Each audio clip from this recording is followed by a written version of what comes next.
Hello everyone, welcome to learning science. आज का हमारा टॉपिक है मोमेंटम ऑफ इलेक्ट्रोमैग्नेटिक वेव। आज हम देखेंगे कि जो इलेक्ट्रोमैग्नेटिक वेव है उसका मोमेंटम कितना होता है। तो सबसे पहले हम लिखेंगे the momentum carried bye EM wave. EM wave जो मोमेंटम कैरी करता है उसे हम पी के साथ डिनोट करते हैं और वो बराबर होता है energy of the wave divided by speed of the wave के।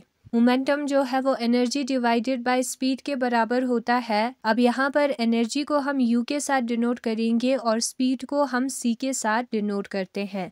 s वेक्टर जो है वो u c के बराबर आता है, तो इससे हमें पता चला कि जो u है उसके जगह पर हम s अपॉन c लिख सकते हैं, तो s अपॉन c स्क्वायर हमें मिलेगा जो कि मोमेंटम है इलेक्ट्रोमैग्नेटिक वेव का। एंड अगर हम उसको वेक्टर फॉर्म में लिखेंगे तो p वेक्टर जो है वो s वेक्टर के डायरेक्शन में होगा। Momentum responsible for radiation pressure है, ठीक है। यहाँ पर ये जो मोमेंटम है उसकी वजह से प्रेशर आएगा जिसको हम रेडिएशन प्रेशर कहते हैं। हम सपोज करते हैं कि ये जो इलेक्ट्रोमैग्नेटिक वेव है वो इस सरफेस पे पड़ा और इसने पूरा जो रेडिएशन है उसको अब्सॉर्ब कर लिया। तो न्यूटन सेकेंड लॉ के मुताबिक, according to Newton second law, जो फोर्स है वो dp अपॉन dt के बराबर आता है। ये न्यूटन का सेकेंड लॉ है। तो प्रेशर कितना होगा? प्रेशर का फॉर्मूला हमें पता है। प्रेशर जो है वो फोर्स पर यूनिट एरिया होता है, यानी कि फोर्स डिवाइडेड बाय एरिया होता है। तो हम लिखेंगे 1 डिवाइडेड बाय एरिया। फोर्स के जगह पर dp/dt हमें लिखना है। dp के जगह पर हम लिखेंगे u अपॉन c, क्योंकि p हमारा u अपॉन c के बराबर आता है, तो dp भी एनर्जी अपॉन स्पीड के बराबर आएगा, ठीक है। Power which is energy per unit time को हम पावर कहते हैं। पावर पर यूनिट एरिया को हम इंटेंसिटी कहते हैं, ठीक है। या एनर्जी पर यूनिट टाइम पर unit area, energy divided by area into time को हम इंटेंसिटी कहते हैं। तो उस टर्म के जगह पर हम I लिख सकते हैं, नीचे बचेगा C। तो हमारा जो प्रेशर है वो I अपॉन C के बराबर आएगा और इस प्रेशर को हम रेडिएशन प्रेशर कहते हैं, क्योंकि इलेक्ट्रोमैग्नेटिक वेव जो है वो एक रेडिएशन होता है, एक रे है, इसलिए इसको हम रेडिएशन प्रेशर कहते हैं। If electromagnetic wave is completely reflected, now अगर हम सपोज करें कि ये जो EM वेव है वो completely reflect हो, ठीक है। पहले के केस में अब्जॉर्ब हुआ था, अब इस केस में हम सपोज करते हैं कि जो इलेक्ट्रोमैग्नेटिक वेव है वो कम्प्लीटली रिफ्लेक्ट हुआ है। तो उस केस में क्या होगा? जो प्रेशर है वो 2I अपॉन C के बराबर आएगा, डबल हमें मिलेगा। इसका रीजन क्या है? यहाँ पर रिफ्लेक्ट हुआ है तो रेस आया होगा, फिर रिफ्लेक्ट हुआ होगा, ठीक है। जो रेस आया है उसका मोमेंटम p है और जो रिफ्लेक्ट हुआ है उसका मोमेंटम होगा negative of p। Momentum same होगा, डायरेक्शन उसका ऑपोजिट होगा, ठीक है। चेंज इन मोमेंटम निकालेंगे तो जो फाइनल मोमेंटम है माइनस इनिशियल मोमेंटम हमें लिखना है। माइनस p जो है वो -2p के बराबर आता है। एंड अगर हम सिर्फ मैग्नीट्यूड को कंसिडर करें तो 2p आता है। तो यहाँ पर मोमेंटम के जगह पर 2p आएगा। p हमारा u अपॉन c है तो 2u अपॉन c आएगा, तो लास्ट पे आंसर हमें 2I अपॉन c मिलेगा। तो जब रिफ्लेक्शन होगी तब रेडिएशन प्रेशर जो है 2I अपॉन c आता है। इससे हमें ये पता चला और यही चीज बुक में भी दिया है। Momentum of electromagnetic wave. Electromagnetic wave transport energy and also carry momentum. जो इलेक्ट्रोमैग्नेटिक वेव्स होता है वो अपने साथ एनर्जी लेकर जाता है और अपने साथ मोमेंटम भी लेकर जाता है, ठीक है। वो ट्रांसपोर्ट करता है एनर्जी और मोमेंटम को। The momentum density store in the field of EM wave is defined as the momentum per unit volume of the region having fields of electromagnetic waves. जो मोमेंटम डेंसिटी है जो कि field में store होगा वो क्या होगा? मोमेंटम पर यूनिट वॉल्यूम के बराबर होगा। मोमेंटम पर यूनिट वॉल्यूम को हम मोमेंटम डेंसिटी कहेंगे, सिंपल, क्योंकि डेंसिटी में हम डिवाइडेड बाय वॉल्यूम करते हैं, जैसे कि mass divided by volume density होता है। उसी तरीके से यहाँ पर मोमेंटम डिवाइडेड बाय वॉल्यूम जो है वो मोमेंटम डेंसिटी होगा। The momentum carried bye electromagnetic wave is given bye, जो EM वेव मोमेंटम लेकर जाएगा वो कितना होगा? u अपॉन c के बराबर होगा, एनर्जी अपॉन स्पीड के बराबर होगा। हमें पता है जो मोमेंटम है वो मास इनटू वेलोसिटी के बराबर आता है। अब यहाँ पर वेलोसिटी स्पीड ऑफ लाइट के बराबर होगा, c के बराबर होगा क्योंकि इलेक्ट्रोमैग्नेटिक वेव है, तो m इंटू c के बराबर है मोमेंटम। इसको अगर हम c से मल्टीप्लाई और डिवाइड दोनों करें तो आएगा mc square divided by c। mc square क्या है? आइंस्टाइन के मुताबिक एनर्जी जो है वो mc स्क्वायर के बराबर आता है, तो एनर्जी डिवाइडेड बाय c आया, यानी कि एनर्जी डिवाइडेड बाय स्पीड आया। तो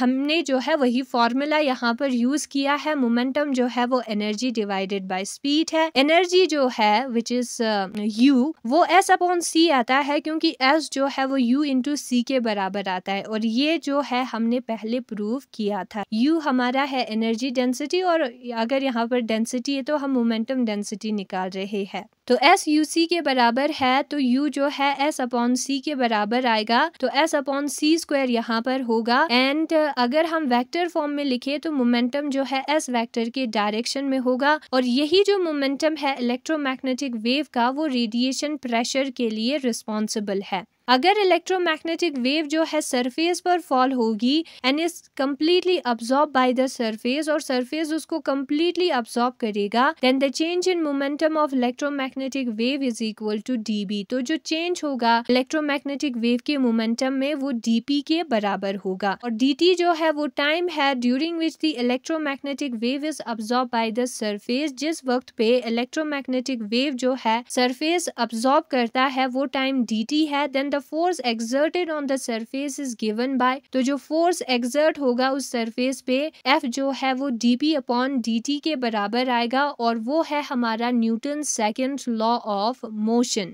the force exerted per unit area of the surface is called radiation pressure. अब force divided by area pressure होता है, यहाँ पर रेडिएशन के रेस की वजह से है, EM रेस की वजह से, तो इसको हम रेडिएशन प्रेशर कहेंगे। तो 1 अपॉन एरिया फिर इंटू फोर्स हम ऐसे लिख सकते हैं which is force upon area. dP की जगह पर हमने u अपॉन c पुट किया है। अब u divided by a dt जो है वो इंटेंसिटी ऑफ वेव के बराबर आता है, I के बराबर आता है, तो P हमारा जो है I अपॉन c के बराबर आएगा। इंटेंसिटी यहाँ पर लिखा है energy flow per unit time पर यूनिट एरिया, या पावर पर यूनिट एरिया, क्योंकि एनर्जी अपॉन टाइम को पावर कहते हैं, उसे हम कहते हैं EM वेव का इंटेंसिटी। तो इसकी जगह पर हम I पुट करेंगे तो P जो है वो I अपॉन C के बराबर आएगा। If the electromagnetic wave is totally reflected by the surface, अगर EM वेव जो है सरफेस टोटली रिफ्लेक्ट करेगा तो जो रेडिएशन प्रेशर होगा P वो बराबर होगा 2I अपॉन C के, डबल हो जाएगा। ठीक है, मोमेंटम डबल बन जाता है, इसलिए है। फिर यहाँ पर एक एग्जाम्पल दिया है, जो एम्पलीट्यूड है इलेक्ट्रिक फील्ड का इलेक्ट्रोमैग्नेटिक वेव के वो 100 वोल्ट पर मीटर है। हमें कैलकुलेट करना है मैग्नेटिक फील्ड का एम्पलीट्यूड, एनर्जी डेंसिटी और rate of flow of energy per unit area. तो यहाँ पर जो गिवन है उसको लिखेंगे और बाकी की जो 3 चीजें हैं उसको हम निकालेंगे। कॉपी पर करते हैं, इजीली समझ में आएगा।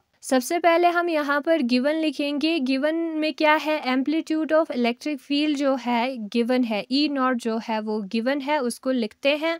ई नॉट हमारा बराबर आएगा 100 वोल्ट पर मीटर के। ठीक है, ये क्वेश्चन में दिया है। निकालना हमें बी नॉट है, एम्पलीट्यूड ऑफ मैग्नेटिक फील्ड, और उसके साथ हमें निकालना है यू जो कि एनर्जी डेंसिटी है, और हमें निकालना है rate flow energy per unit area. जो rate of flow of energy है पर यूनिट एरिया उसको भी हमें निकालना है। तो सबसे पहले बी नॉट जो है वो ई नॉट अपॉन सी के बराबर आता है। ये फॉर्मूला हमने पहले यूज किया है, डायमेंशनली इक्वल आता है इसका लेफ्ट हैंड साइड और राइट हैंड साइड। ठीक है, तो वही फॉर्मूला हम यूज करेंगे बी नॉट निकालने के लिए। ई नॉट का वैल्यू हम पुट करेंगे जो कि 100 है, डिवाइडेड बाय सी। सी जो है वो स्पीड ऑफ लाइट है, 3 × 10⁸ हमें पुट करना है। 100 को हम 3 के साथ डिवाइड करेंगे और यहाँ पर जो 10⁸ है उसको हम ऊपर लिखेंगे। ठीक है, तो 10⁻⁻8 बन जाएगा।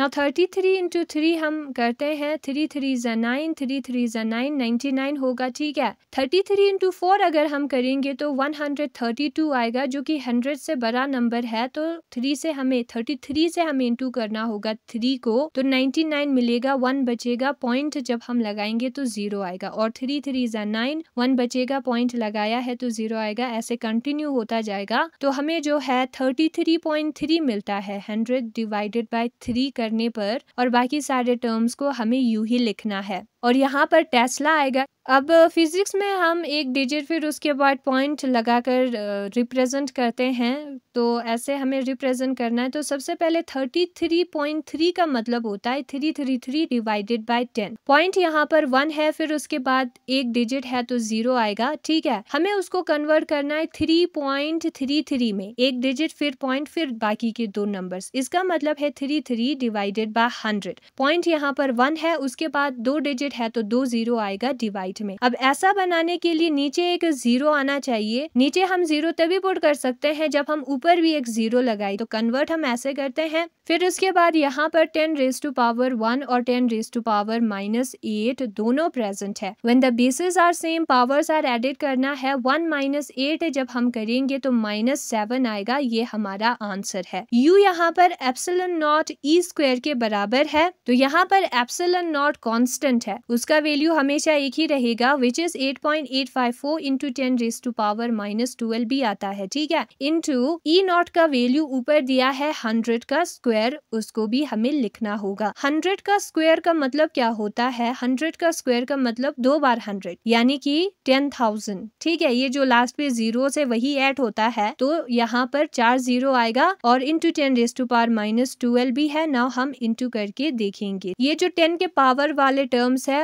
वो एक जैसे है, तो उनको एक साथ हमें सॉल्व करना है, पॉइंट वाले टर्म को यूं ही रखना है। यहाँ पर 10 रेज़ टू पावर -12, 10,000 का मतलब होता है 10 रेज़ टू पावर 4, 10 के पीछे यानी कि 1 के पीछे 4 0। अब यहाँ पर when the basis are same, powers are added करना है हमें। -12 + 4 जो है वो कितना होता है? -8 होता है, तो हमें मिलेगा 8.854 into 10 raise to power -8 joule per metre cube.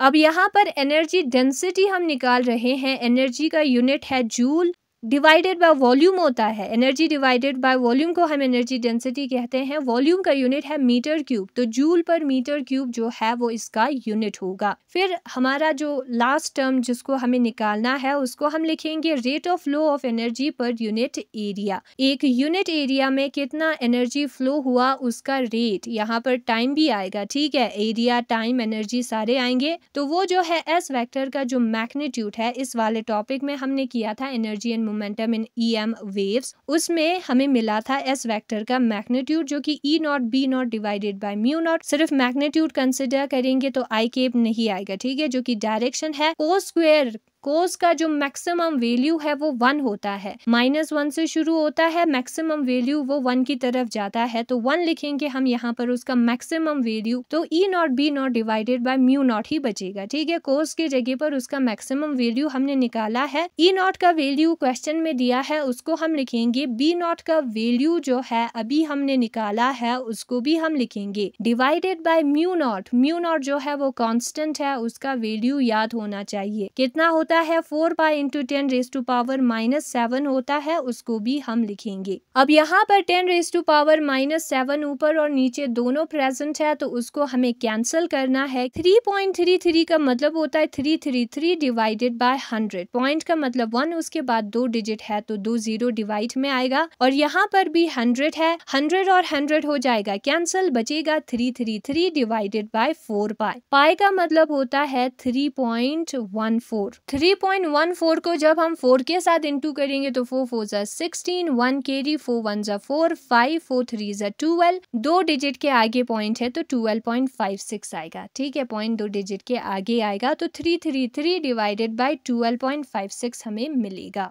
तो डिवाइड करना है, सबसे पहले जो 12.56 है उसको 1256 डिवाइडेड बाय 100 करके हम लिख सकते हैं। यहाँ पर पॉइंट का मतलब 1 है, उसके बाद 2 डिजिट है तो 2 जीरो आएगा। 1256 डिवाइडेड बाय 100 को अगर हम विदाउट डिवीजन इनटू करके लिखे तो 100 ऊपर 1256 नीचे आ जाएगा। ठीक है, तो 333 को जब हम 100 के साथ इनटू करेंगे तो लास्ट का जीरो जो है इस 33 टर्म पर ऐड होगा 100 का, यानी कि 33000 आएगा डिवाइडेड बाय जो टर्म 1256 है वो हमें करना है। जब हम 1256 को 5 के साथ इंटू करते हैं तो 6080 आता है, जो कि बहुत ही छोटा टर्म है एज कम्पेयर टू 33300। ठीक है, 3300। 10 के साथ इंटू करेंगे तो 12560 आता है, जो कि बहुत ही छोटा टर्म है एज कम्पेयर टू 33300। 20 के साथ इंटू करने पर 25120 आता है, विच इज स्मॉलर देन 33300। तो हम क्या करेंगे, नाउ 25 के साथ इंटू करके देखेंगे। आपको पता है इंटू कैसे करना है, तो वही सेम मेथड लगेगा। ठीक है, मैंने पहले भी इंटू किया है, बताया है कैसे करना है। तो इसको इंटू करते हैं हम। 31200 आता है, विच इज स्मॉलर देन 33300। तो 26 के साथ इंटू हम करेंगे। ठीक है, 1256 इंटू 26, 6 6 36 होगा, 3 चला जाएगा कैरी, 6 5 30 होगा, 3 प्लस करेंगे तो हो जाएगा 33, 3 चला जाएगा कैरी, 6 2 12 होगा, 3 प्लस करेंगे तो 15, 1 चला जाएगा कैरी, 6 1 6 होगा, 1 प्लस करेंगे तो 7, फिर क्रॉस आएगा। 2 से इंटू करके देखते हैं, 2 6 12 होता है, 1 चला जाएगा कैरी, फिर 2 5 10 होता है, 11, 1 चला जाएगा कैरी, 2 2 4 होता है, 1 कैरी है तो 5 5 आ जाएगा, 2 1 2 होता है तो 2 हम लिखेंगे, फिर प्लस करेंगे, 6 आएगा यहाँ पर, 3 प्लस 2 5, 5 प्लस 1 6, 7 प्लस 5 जो है वो कितना होता है, 12 होता है, 1 चला जाएगा कैरी, 2 प्लस 1 3, तो 32656 आता है 26 के साथ इंटू करने पर, तो यही नंबर है। ठीक है, उसके बाद 27 के साथ इंटू करेंगे तो 3330 से ग्रेटर नंबर हमें मिलेगा, तो इसी से हम इंटू करेंगे 26 के साथ। फिर उसके बाद हमें क्या करना है, 3330 को 32656 के साथ माइनस करना है, और माइनस करने पर हमें कितना मिलेगा। अब यहाँ पर मैं लाइन टू लाइन नहीं बताऊंगी। ठीक है, माइनस करना है 33300 को 32656 से, और माइनस करने पर हमें मिलता है 644। तो हम वही लिखेंगे डिवीजन पे, यहाँ पर 644 आता है, और 644 पॉइंट हमने लगाना है तो 0 आएगा, एंड 5 6280 आता है, तो 5 से हम इंटू करेंगे, यहाँ पर 5 आएगा पॉइंट के बाद। ठीक है, तो आंसर यहाँ पर मुझे मिला 26.5, तो मैं लिखूंगी यहाँ पर 26.5 वॉट पर मीटर स्क्वायर। पावर का यूनिट वॉट होता है। ठीक है, डिवाइडेड बाय एरिया है तो पर मीटर स्क्वायर आएगा। वॉट का मतलब है 1 जूल पर second, energy divided by time. ठीक है, उसकी जगह पर वॉट लिखा है, तो आंसर हमें मिला, कितना मिला, 26.5 वॉट पर मीटर स्क्वायर। यहाँ पर मुझे आंसर में 26.5 मिला, 265 नहीं। अगर किसी को 265 मिला है तो कमेंट में बताना, क्योंकि मुझे तो नहीं आया आंसर में। तो यहाँ पर एग्जाम्पल दिया है, जो गिवन है उसको हमें लिखना है। फिर उसके बाद बी नॉट का जो फॉर्मूला है उसमें पुट करके बी नॉट का वैल्यू निकालना है, एनर्जी डेंसिटी का भी वैल्यू निकालना है, और rate of flow of energy per unit area का भी वैल्यू निकालना है। ठीक है, और मोमेंटम ऑफ इलेक्ट्रोमैग्नेटिक वेव का टॉपिक यही है, और उसके साथ हमने एक क्वेश्चन भी किया।